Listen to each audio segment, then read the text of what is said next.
예수께서 사마리아 여인을 만나서 대화하는 동안에 제자들은 먹을 것을 구하러 마을로 들어갔습니다.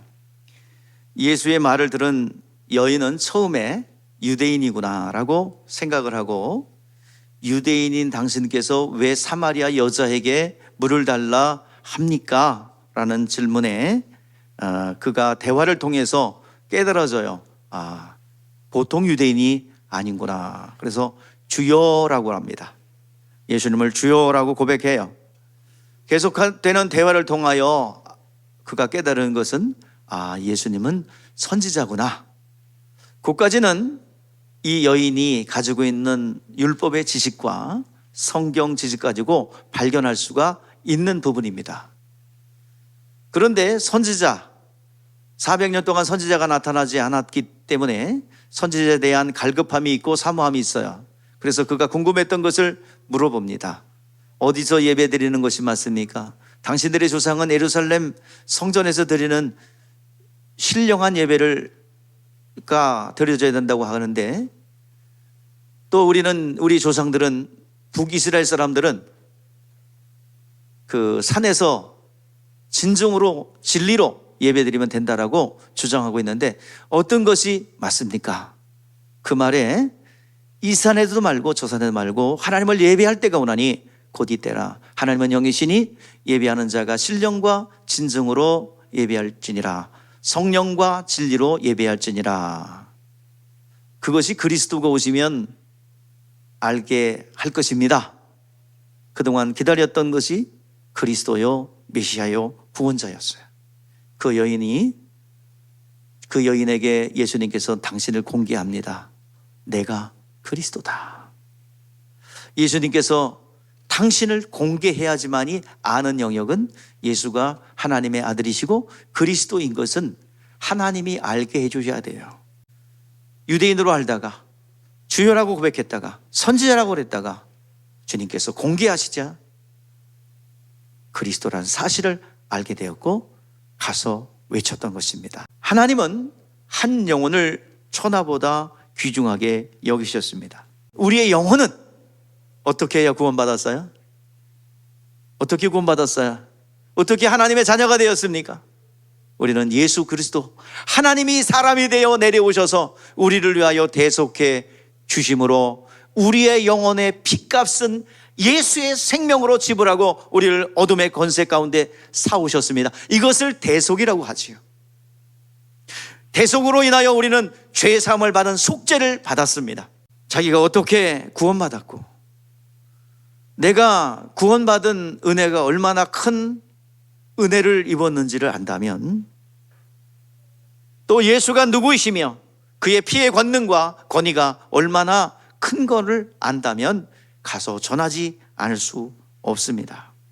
그러므로 전도자의 기본 자세, 여러분 전도자 구원받았다면 당연히 삭슬 받은 자요 나가서 모아오는 일을 해야 되는 것이 우리의 사명입니다. 그러나 전도자의 기본 자격이 있어요. 확실하게 예수에 대해서 전해야 됩니다. 알아야 합니다. 사마리아 여자가 예수를 알자 그 사실을 나가서 전했어요. 그 여인이 예수를 어떻게 알았어요? 선지자로 알다가, 유대인으로 알다가, 주인으로 알다가, 주여로 알다가, 그 다음에 선지자로 알다가 그리스도라는 사실을 알고 나서 나가서 내가 행한 일을, 모든 내가 행한 일을, 말한 일을 보라. 그가 그리스도가 아니냐 외쳤던 것입니다. 사도행전 2장, 3장, 5장에 사도들이 전한 복음의 골자를 보면 공통적인 전도의 골자가 있습니다. 너희가 율법대로 살면서 율법을 의하여서 율법의 정죄에 의해서 예수를 죽였다. 그러나 그 예수 그리스도를 하나님 아버지께서 죽은 자 가운데 살리심으로 하늘 보좌에 오르셨고, 그리고 그가 약속하신 대로 성령을 보내주심으로 우리의 영혼 가운데 성령이 들어오셨고, 너희들이 지금 경험하고 있는 신의와 이적과 표적들, 더러운 귀신이 떠나가는 모든 것들이 주님이 약속에 의한 것이다. 예수는 우리의 구원자다. 예수는 부활했다. 죽은 자 가운데 부활하심으로 그러면 의인이요, 그분이 죽으신 것은 그분의 죄 때문에 죽은 것이 아니라 너희들을 위하여 대속적인 죽음을 죽으셨다. 이것이 바로 부활의 증인임이에요. 오늘 이 사실을 초대교회 성도들이 전했어요. 여러분, 복음 전도는 협박하는 게 아닙니다. 지옥불에 들어갈 거라고 협박하는 게 아닙니다. 복음 전도는 생명을 전하는 것입니다. 당신의 죄를 위하여 대속해 주셨고, 당신의 죄를 대속해 주시고, 여러분의 질병을 질병을 주시고자 채찍에 맞으신 분이 계신데, 그분을 믿기만 하면 구원을 받고 죄사함을 받소. 예수 영접하시오. 여러분, 생명을 전하는 자들입니다. 누가복음 5장 5절 6절 말씀에 보면은 베드로가 그런 고백을 하죠. 밤새, 베드로의 직업은 어부였어요. 밤새 고기 잡았는데 한 마리도 잡은 게 없어요. 주님께서 깊은 곳에 그물 던져라 그랬더니 그 말씀에 순종해서 내가 밤새도록 고기를 한 마리도 못 잡았는데 잡은 것이 없지만 내가 말씀을 의지하여 그물을 내리리라. 그렇게 하니 고기가 잡힌 것이 2배 크게 잡혔어요. 그물이 찢어질 정도로 잡혔어요. 그래서 다 나눠주고 했어요. 이것이 바로 우리의 기본 자세인 줄 믿습니다. 말씀을 의지하고 말씀에 순종하여 우리는 그물을 내리는 것입니다. 어떻게요? 말씀을 의지하고 또 말씀에 순종하여 그물을 내리는 것입니다. 이것이 바로 우리가 해야 될 일인 줄 믿습니다. 하나님은 노아의 홍수 때 노아를 지도자로 삼았어요. 세상 문화 문명이 창궐하고 발전했어도, 타락은 시켜도 그 하나님의 영적 비밀은 그들이 알지 못했어요. 노아만 알았어요. 노아는 그 시대의 지도자, 선구자입니다. 의인입니다. 하나님의 비밀을 아는 자예요. 노아의 방주 안에 들어오도록 외쳤어요. 8가정만 구원받았어요. 마지막 때 이와 같다고 그랬어요. 바로 우리가 예수님께서 지어놓은 방주가 있습니다. 그것이 바로 뭐예요? 예수께서 십자가에 못 박혀 죽으시고 부활하신 것이 구원의 길이요 방주예요. 요 복음을 누구에게 줬어요? 교회에 주셨어요. 고린도서 1장 24절에 남은 고난을 교회에 맡겨주셨다고 그랬어요. 그러니까 교회도 뭐예요? 복음을 맡은 자로서, 방주를 맡은 자로서 교회도 구원의 방주 역할을 감당하게 되는 것입니다. 36절 다시 한번 해볼게요. 시작. 거두는 자는 이미 삭도 받고 영생에 이르러 열매를 맺다니 이는 뿌리는 자와 거두는 자가 함께 즐거함이라. 이미 거두는 자가 삭도 받았다는 얘기는, 그 말은 무엇으로 바꿀 수 있냐면 너희가 구원받은 자니, 거두는 자도 삭도 받고 너희가 구원받은 자, 이걸 니콜 하나로 바꿀 수 있어요. 그러니까 너희가 구원받은 자들이니 영생의 열매를 모으며 이로써 뿌리는 자와 거두는 자가 함께 즐거워함이라. 자, 농부가 씨를 뿌린 다음에 반드시 가을이 되면 뭐예요? 추수하려고 그러죠. 그 추수권을 보내서 추수하는 거예요. 예수께서 이미 값을 지불하시고 수고하고 땀 흘렸고, 우리는 그 거두는 일에 추수권으로 동참하는 거예요. 그러니까 뿌리는 자와 거두는 자가 기쁨이 함께 기뻐한다는 얘기예요. 37절 합독해 보시죠. 시작. 그런즉 한 사람이 심고 다른 사람이 거둔다 하는 말이 옳도다. 예수가 심고 우리가 거두는 거예요. 그런데 그 기쁨은 동일하다 이 말입니다. 그리스도의 죽음과 같은 수준. 주님은 십자가에 죽으시고 부활하심으로 씨를 뿌렸죠. 그런데 우리는 뭐예요? 복음 전도를 통해서 우리 소출하는 거예요. 그럼 뿌리는 자와 거두는 자가 동등한 겁니다. 그러니까 우리가 복음 전하고 예수를 알고 전하는 것은 예수께서 십자가에 못 박혀 죽으시는 것과 동등하게 보십니다. 전도의 사명 받은 교회는 확실한 메시지를 가지고 있어야 합니다. 예수가 그리스도라는 사실, 이것을 여러분들이 반드시 알고 있어야 합니다. 여러분, 복음을 전하다 보면 방해가 많이 오죠.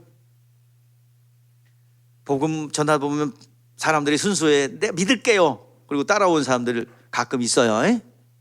근데 얼마 못 가. 냄비야 냄비. 호로록 끓었다가 불 딱 끄니 다시 생각해 봐야 되겠어. 그러면서 안 와. 심하게 욕설도 하며 거부하는 사람들 많죠. 확 문 닫아버리고 원수 대하지 반응합니다. 그동안 그렇게 친밀하게 지냈던 그분들이 복음을 전하니까 눈빛이 확 달라지면서 눈빛이 확 변해. 그럴 때 우리가 나전 자존감도 작동돼요. 내가 역시 난 능력이 없어. 나전 자존감. 또 매도 맞을 수 있고요, 불이익도 당할 수 있고요, 심지어 일터 사업이 손상을 받을 수도 있습니다. 근데 일시적으로 여러분 손해보는 것 같고 손상받는 것 같지만 절대로 하나님은 복음 전도 때문에 여러분의 일터 손해보게 하지 않습니다. 어떤 형태든지 간에 100배의 결실을 맺게 하십니다. 당장은 손해보는 것 같고 당장은 여러분들 어려워지는 것 같아도 절대로 그렇지 않습니다.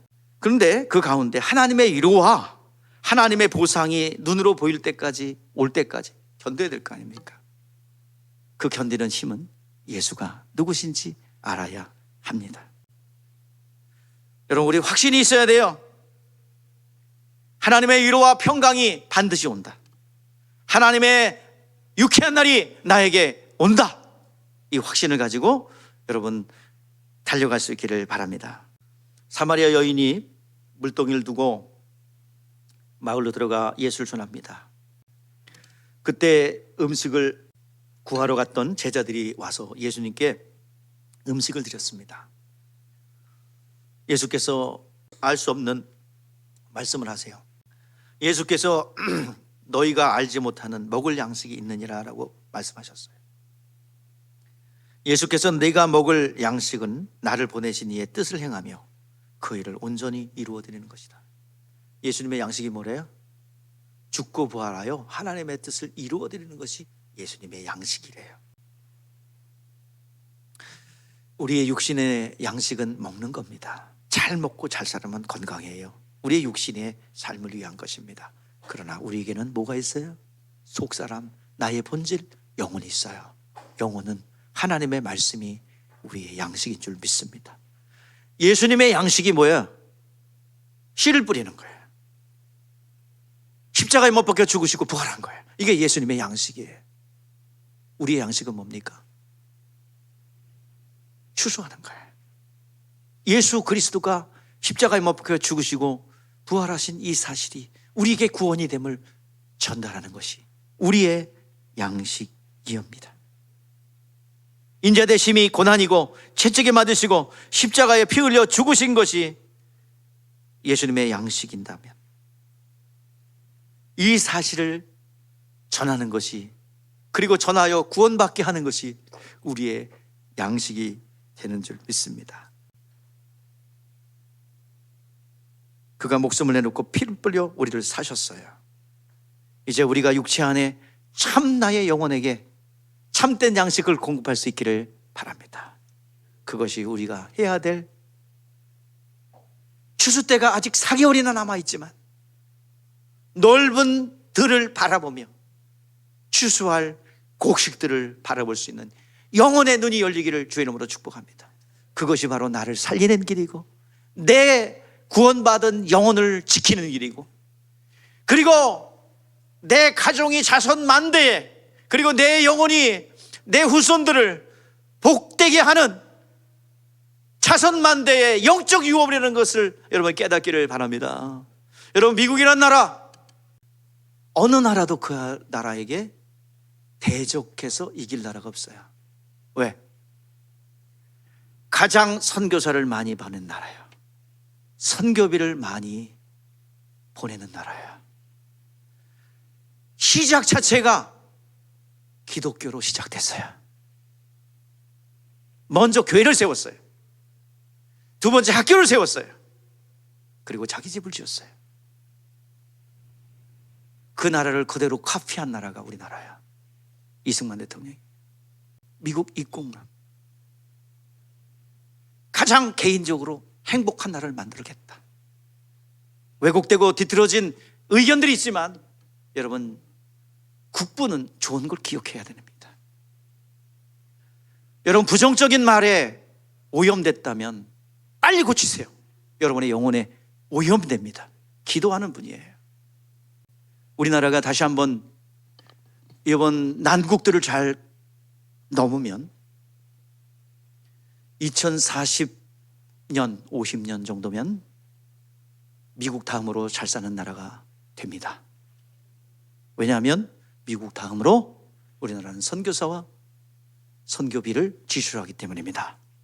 그리고 다시 한번 여러분들 기독교회가 다시 한번 일어난다면 우리 여러분들 오래오래 장수하여서 이 나라가 대한민국이 최고의 나라가 되는 그 복음을 최고로 잘 전하는 그 나라가 돼서 하나님의 축복을 받는 그런 나라가 되기를 바랍니다. 그걸 봐야죠. 아멘. 기도하셔서 벽날 저 중국 대륙을 호령하며 열방을 향하여 나아가는 대한민국 볼 수 있기를 주의 이름으로 축복합니다. 그렇게 만들어 주실 줄 믿습니다. 기도합니다.